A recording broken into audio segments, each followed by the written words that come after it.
Mars media நேயர்களுக்கும் அன்பர்களுக்கும் இந்த நாள் இனிய நாளாக அமைய எல்லாம் வல்ல இறைவனை பிரார்த்திக்கின்றோம். இந்த சேனல் உங்களுக்கு பிடிச்சிருந்தா மறக்காம சப்ஸ்கிரைப் பண்ணுங்க, ஷேர் பண்ணுங்க, லைக் பண்ணுங்க, கமெண்ட் பண்ணுங்க. எனதொருமை கும்பராசி நேயர்களே, இன்னைக்கு இந்த பதிவில் நம்ம என்ன பார்க்க போறோம் அப்படின்னா 2025ஆம் ஆண்டு ஜனவரி மாத ராசி பலன். இனிய ஆங்கில புத்தாண்டு நல்வாழ்த்துக்கள். இந்த 2025ஆம் ஆண்டு ஜனவரி மாதம் எந்தெந்த கிரகங்கள் உங்களுக்கு அற்புதமா நன்மை செய்ய போறது, எந்தெந்த கிரகங்கள் மூலமா நீங்க கவனமா இருக்கணும், பரிகாரமா என்ன பண்ணினா ரொம்ப விசேஷம் அப்படிங்கறத பத்தில நம்ம இப்ப தெளிவா பார்க்க போறோம். முதல்ல 5, 8 கூடிய அதிபதி புத பகவான் லாபஸ்தானமாகிய 11ஆம் இடத்துல இருக்கிறது ரொம்ப விசேஷம். அதுவும் சூரிய பகவானோட இணைந்து அற்புதமான ஒரு சந்தோஷத்தை கொடுத்துட்டு இருக்காரு. உத்தியோகத்துல ஒரு நன்மைகள், முன்னேற்றங்கள், பதவி உயர்வு, சம்பள உயர்வு, அதே மாதிரி தொழில் வியாபாரத்தில் லாபம் கண்டிப்பாக வந்து சேர்ந்து உங்கள் மனதை மகிழ்விக்கும். கல்வி பயிலும் மாணவ மாணவிகளுக்கு புதாதித்யோகம் இருப்பதால் நல்ல முன்னேற்றம் கல்வியில் உண்டாகும். எழுத்து மற்றும் அச்சுத்துறையில் இருக்கும் நண்பர்களுக்கு புதிய வாய்ப்புகள் கண்டிப்பாக வந்து சேரும். அதேபோல் 19/1/2025 முதல் இந்த புத பகவான் விரயஸ்தானமாகிய 12ஆம் இடத்திற்கு வந்து குருவின் பார்வையை பெற்று இருப்பதால் குழந்தைகளின் மூலம் எதிர்பாராத ஒரு செலவுகள் வந்து சேரலாம். உடல் ஆரோக்கியத்திற்காக சில செலவுகளை செய்வீர்கள். இருந்தாலும் மனதிற்கினிய சம்பவங்கள் நடைபெறும். விலை உயர்ந்த பொருட்களை வாங்கி மகிழும் வாய்ப்புகள் உண்டாகும். குடும்பத்திற்கு தேவையான அனைத்து உதவிகளையும் நீங்கள் செய்து மகிழ்வீர்கள். எதிர்பாராத இடமாற்றம் உங்களுக்கு அமையலாம். வெளியூர் அல்லது வெளிநாட்டு பயணங்கள் உங்களுக்கு எதிர்பார்த்த விதத்தில் நிறைவேறும். 4, 9 கூடிய அதிபதி சுக்கிர பகவான் உங்கள் ஜென்மராசியில் இருப்பது விசேஷம். மனதில் எதையும் சமாளிக்கக்கூடிய ஒரு ஆற்றல் உருவாகும். மனதிற்கினிய சம்பவங்கள் அருமையாக இருக்கும். குடும்பத்தில் சுபகாரிய பேச்சுக்கள் அருமையாக நிறைவேறும். உறவினர்கள் ஆதரவாக இருப்பார்கள். தந்தையார், தந்தை வழி உறவினர்கள் அனுகூலமான ஒரு பாதையை உங்களுக்கு காண்பிப்பார்கள். 28/1/2025 முதல் இந்த சுக்கிர பகவான் தனவாக்கு குடும்பஸ்தானமாகி 2ஆம் இடத்திற்கு வந்து உச்சமடைகிறார். அற்புதம் அற்புதம். அதுவும் 2ஆம் இடம்.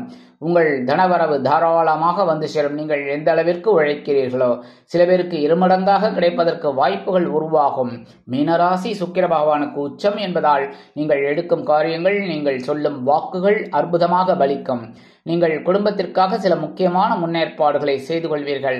3, 10 கூடிய அதிபதி செவ்வாய் பகவான் உங்கள் பகைருண ரோகஸ்தானத்தில் இருப்பது விசேஷம். ஆனால் நிச்சமடைந்து வக்கரகதியில் இருப்பதால் எல்லா விஷயத்திலும் கவனம். உத்தியோகத்தில், தொழில் வியாபாரத்தில் அற்புதமான போக்கு இருக்கும் என்றாலும் கடுமையாக பாடுபட வேண்டி வரலாம்.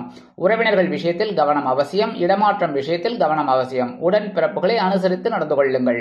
சீருடை பணியாளர்களாகிய காவல், இராணுவம், தீயணைப்புத்துறை, மருத்துவத்துறையில் வேலை பார்க்கும் நண்பர்களுக்கு எதிர்பார்க்கும் இடமாற்றம், பதவி மாற்றம், பதவி உயர்வு, சம்பள உயர்வு சற்று காலதாமதமாகி பிறகு அற்புதமாக நிறைவேறும். 18/1/2025 முதல் இந்த செவ்வாய் பகவான் வக்கிரகதியிலேயே மிதுன ராசிக்கு வந்துள்ளார். உங்களோட பஞ்சமஸ்தானத்திற்கு. குழந்தைகளை ஜாக்கிரதையாக பார்த்துக் கொள்ளுங்கள்.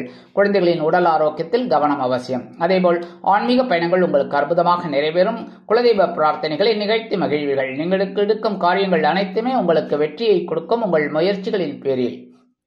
அடுத்தபடியாக களத்திராதிபதி சூரிய பகவான் அற்புதமாக லாபஸ்தானத்தில் இருப்பதால் பிதா காரகன் என்று அழைக்கப்படக்கூடிய சூரிய பகவான் லாபஸ்தானத்தில் உள்ளார். அவர் உங்களுக்கு களத்திராதிபதியாக வருவதால் வாழ்க்கை துணை மூலமாக இருந்து வந்த குழப்பங்கள் குறையும். அதேபோல் உங்கள் கூட்டாளிகள் அனுகூலமாக நடந்து கொள்வார்கள். தொழில் வியாபாரத்தில், உத்தியோகத்தில் சக நண்பர்கள் ஆதரவாக இருப்பார்கள். வீடு, மனை, வாகனம் வாங்க போட்ட திட்டம் வெற்றியடையும்.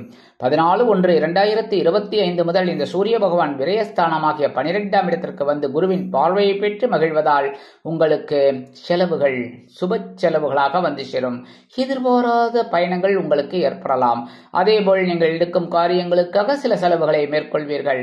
குழந்தைகளின் கல்வி செலவு, பெரியவர்களின் மருத்துவ செலவு, சுபகாரிய செலவுகள் எல்லாமே உங்களுக்கு ஒன்றன் பின் ஒன்றாக அணிவகுத்து நின்று டான்ஸ் ஆடும்.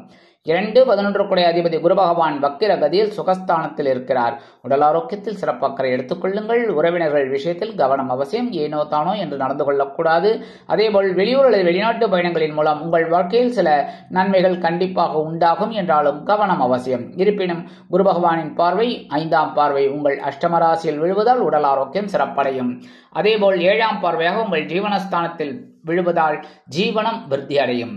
உத்தியோகம், தொழில் வியாபாரம். அடுத்தபடியாக 9ஆம் பார்வையாக உங்களது விரயஸ்தானத்தில் பார்ப்பதால் விரயங்கள் அதிகரித்த வண்ணமாகவே இருக்கும். அதை எப்படியாவது சமாளித்து விடுவீர்கள்.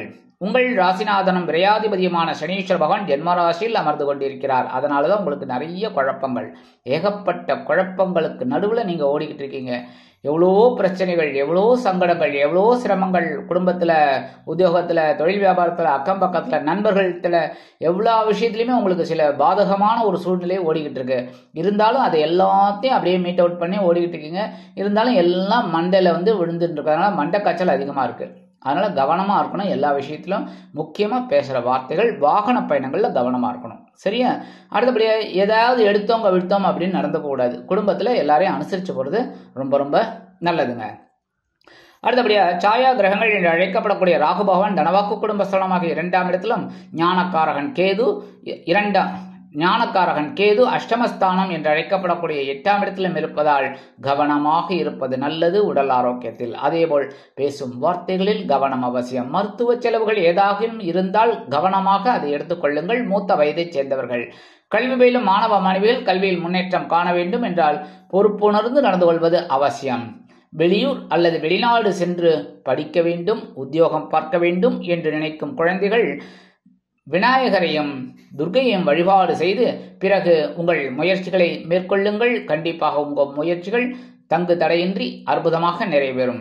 அதேபோல் நீங்கள் எடுக்கும் காரியங்கள் சிறப்பாக இருக்க வேண்டும் என்றால் ஆன்மீக விஷயங்களில் நாட்டம் கொள்ளுங்கள். குலதெய்வ பிரார்த்தனைகள் ஏதானும் பாக்கி இருந்தால் அதை செய்யவும். அதேபோல் இல்லத்தில் சுபகாரிய பேச்சுக்கள் நிறைவேறுவதற்கு விநாயகரை வழிபாடு செய்யுங்கள். சரியா? அடுத்தபடியா பரிகாரமா என்ன பண்ணினா ரொம்ப விசேஷம் அப்படின்னு பாத்தீங்கன்னா, எம்பெருமான் முருகப்பெருமானை வழிபாடு செய்யறது. இந்த செவ்வாய் பகவான் உங்களுக்கு 6ஆம் இடத்தில் நீச்சம் வக்ரம், அடுத்தபடியா 5ஆம் இடத்தில் வக்ரம் அப்படிங்கறதெல்லாம் கொஞ்சம் ஓரளவுக்கு அனுகூலமான பலன்களை உங்களுக்கு கொடுக்கும். அதனால செவ்வாய்க்கிழமை முருகப்பெருமானை வழிபாடு பண்ணி செவ்வரளி மாலை நெய்தீபம் போட்டு வாங்கோ. கண்டிப்பா ஒரு முன்னேற்றம் உங்களை தேடி வரும். அடுத்தபடியா நான் ஆஸ் யூஷுவல் சொல்றது புற்றுக்கோயில் கண்டிப்பாக போய் வரணும். ஏன்னா ராகு கேது பிரீத்திக்காக நீங்க புற்றுக்கோயில் போயிட்டு அம்பாளையும் அதே மாதிரி நாகர் வழிபாடையும் பண்றது ரொம்ப விசேஷம்.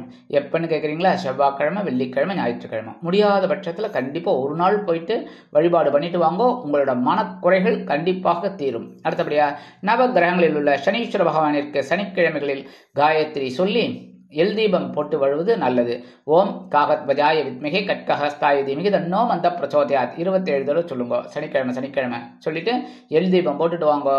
உங்களோட சங்கடங்கள்லாம் எப்படி பஞ்சா பறக்கிறதுன்னு பாருங்க. உங்களோட சங்கடங்கள், சிரமங்கள் எல்லாமே அப்படியே பறந்து போய் உங்களுக்கு ஒரு ஆற்றலை கொடுக்கும். ஆக இந்த சிறு பரிகாரத்தின் மூலம் 2025ஆம் ஆண்டு ஜனவரி மாதம் அற்புதமான மாற்றம் தரும், ஏற்றம் தரும், முன்னேற்றத்தை அள்ளித்தரும் மாதமாக அமையும் என்று கூறி விடைபெறுகிறேன். நன்றி, வணக்கம். மீண்டும் ஒரு அருமையான பதிவில் நான் உங்களை மனமகிழ்ச்சியோடு சந்திக்கிறேன். வாழ்த்துக்கள். வாழ்க வளமுடன். இந்த சேனல் உங்களுக்கு பிடிச்சிருந்தா மறக்காம சப்ஸ்கிரைப் பண்ணுங்க, லைக் பண்ணுங்க, ஷேர் பண்ணுங்க.